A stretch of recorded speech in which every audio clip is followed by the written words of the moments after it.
When Valentina Petrovna rang the doorbell at 6:30 in the morning, I already knew that the day would be hard.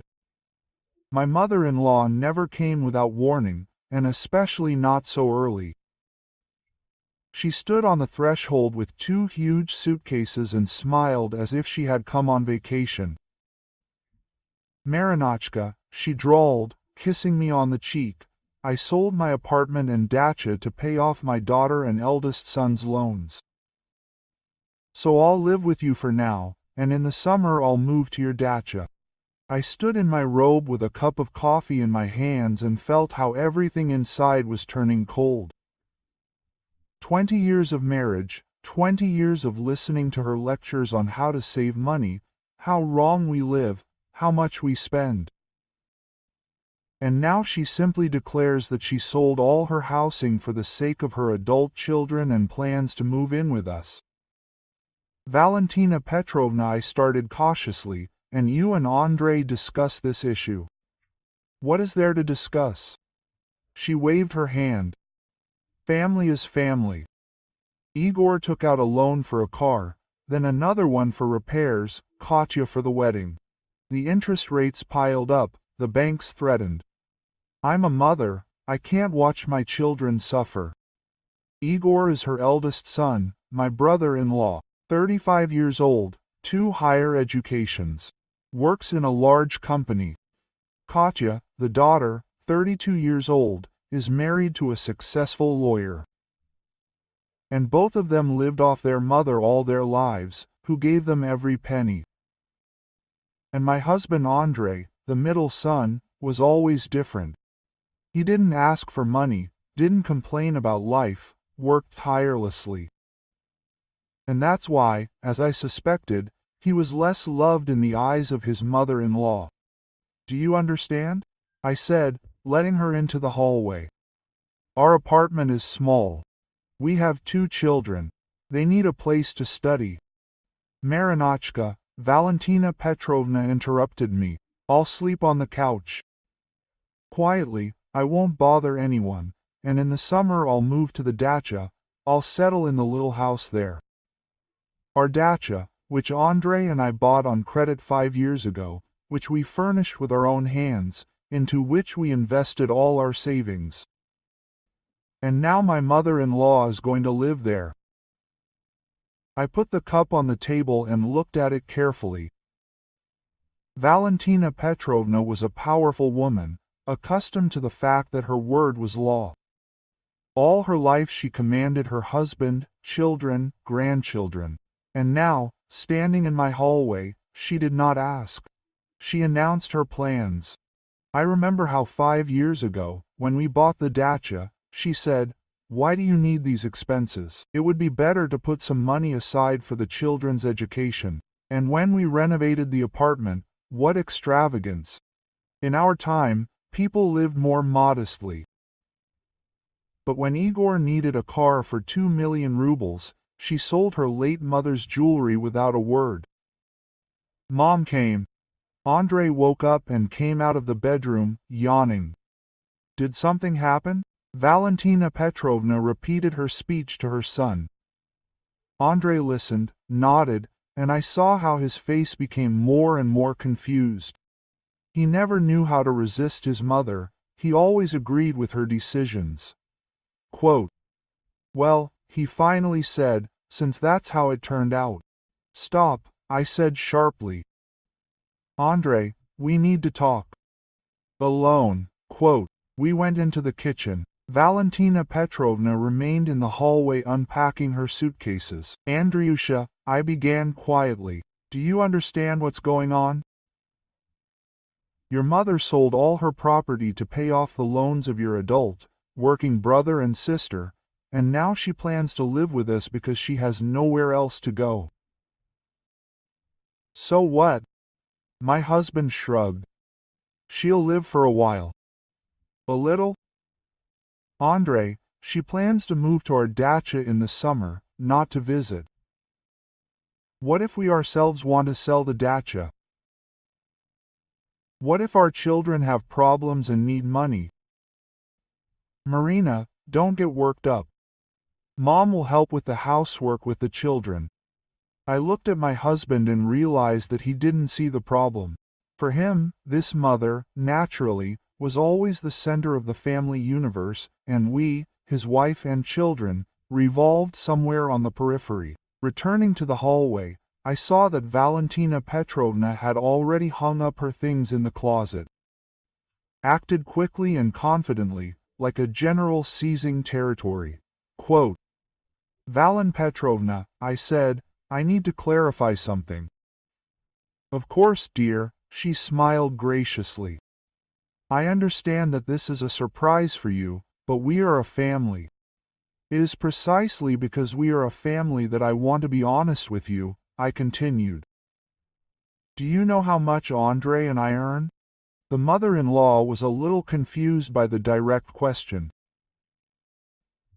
"Well, in general terms, Andre gets 50,000 rubles a month, I get 45.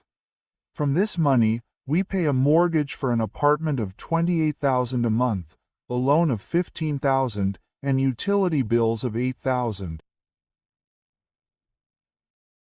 Food, clothes for the children, their clubs and sections are another 30,000 at least. That leaves 14,000 for everything else. Do you understand that we simply won't be able to support another adult?" Valentina Petrovna frowned. "Marinochka, I'm not going to sit on your neck. I have a pension. 18,000 rubles, I nodded. That's enough for your medicine and personal expenses, but not for food and maintenance." "Marina," Andre intervened, "what are you doing, like it's someone else's?" "Wait," I raised my hand. "Valentina Petrovna, do you know why Igor and Katya have such big loans?" "They are young and want to live well," the mother-in-law answered defensively. "Igor is 35, he earns 120,000 a month. Katya's husband is a lawyer in a large firm. He earns even more. At the same time, they both lived in your apartments their entire lives and did not pay for utilities. You cooked, washed, and cleaned for them. And when they decided to take out loans for cars and weddings, they did not even think about whether the payments would be up to par." Quote, "What are you getting at?" Valentina Petrovna asked sharply. "To the fact that they could have sold their expensive cars, rented cheaper housing, found additional work. But instead, you sold your apartments, left yourselves without a roof over your head, and now you are waiting for us to solve your problem." Silence hung in the hallway. Andre looked at me reproachfully, Valentina Petrovna, with undisguised indignation. Quote, "How can you say that?" she exclaimed. "I am a mother, I have the right to help my children." "You have," I agreed, "but you do not have the right to decide for us where and how to live. You have no right to dispose of our dacha and you have no right to leave us with a fait accompli." Quote, Marinochka began to say to her mother-in-law in a different tone, "Why are you like this? I thought we could come to an agreement." "We will," I nodded. "Here's my answer. You can stay with us for 2 weeks. During this time, find yourself a place to rent. Don't move into the dacha. It is our property. We will use it ourselves. If you need financial assistance, I will give you 10,000 rubles for renting an apartment for the first time." Valentina Petrovna turned pale. "How can you?" "Andre, do you hear what your wife is saying?" My husband kept looking from me to my mother and back. "Mom, maybe Marina is right, it really is cramped for us. And the children, so you are throwing me out into the street." My mother-in-law's voice trembled with indignation. "No," I answered calmly. "We suggest that you become independent. At 62, this is still possible. You can rent a one-room apartment for 20,000 a month. Your pension plus part-time work will cover the expenses. Or better yet, talk to Igor and Katya. Let them rent you a place to live since you sold yours for their loans. They can't. They have their own expenses. But we don't have any expenses. I took out my phone and showed the card statement. Here are our expenses for the last month. Every ruble is listed. Where is there room for supporting another person? My mother-in-law looked at the phone screen for a long time, then looked up. You are a cruel woman, Marina. Perhaps, I agreed, but a fair one. For 20 years I listened to how wasteful we are, how we spend money incorrectly. And now it turns out that we are the only ones in this family who live by means and do not get into debt. Marinochka Valentina Petrovna suddenly burst into tears. I am a mother, I have no one else. Yes. There are Igor and Katya, for whom you sacrificed your home. Let them sacrifice for you now. It is fair. Andrei hugged Mother. She was sobbing on his shoulder, and I stood next to him and did not feel a drop of pity. For too many years I was silent, agreed, tolerated her condescending attitude towards our family. Okay, Valentina Petrovna finally said, wiping away her tears. 2 weeks, but I will not forget this conversation, Marina. And we mustn't forget, I replied. Let this be a lesson for everyone.